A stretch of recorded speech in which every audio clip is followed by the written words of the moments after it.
शास्त्र आदेश करते हैं कि पशु बलि देनी चाहिए, पशु बलि। तो यहां पशु कौन है? जो इंद्रियों में पशुता है और जो जनेंद्री में पशुता है, इस पशुता की बलि देने की बात कही गई है। जिह्वा का मुख्य कार्य है पवित्र भोजन करना, पर जो अपनी शक्ति को खोकर मनमानी भोजन करते हैं, जनेंद्री का कार्य है मैथुन करना।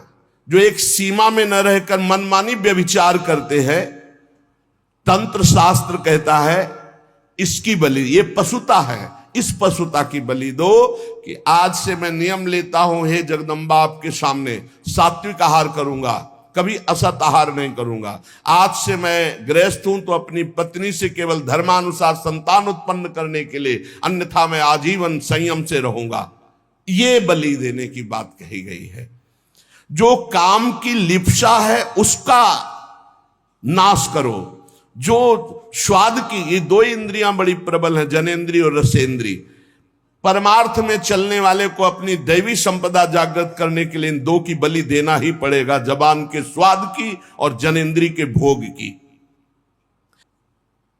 ये तामसिक आराधना करने वाला तामसिक वस्तुओं के द्वारा जब सेवा करता, सोचता है कि मैं बहुत बड़ी उपासना कर रहा हूं। मांस अर्पित करना, मदिरा अर्पित करना, इन गंदी वस्तुओं का, तामसिक वस्तुओं का जगत जननी से, शक्ति से कोई संबंध नहीं है। जहां यह बात आती है, शक्ति जागृत सबको करना पड़ता है, मंत्र में शक्ति ही विराजमान है। तो शास्त्रों का रहस्य है, इस पशु बलि के अतिरिक्त पराशक्ति को कहीं भी ऐसा नहीं लिखा कि अन्य पशुओं की बलि चढ़ाई जाए। जिह्वा पशु की बलि चढ़ाओ, मतलब जिह्वा काटना नहीं है, जिह्वा की रसेंद्री में सात्विक भोग केवल ले जाना है, रजोगुणी तमोगुणी भोजन नहीं पाना है।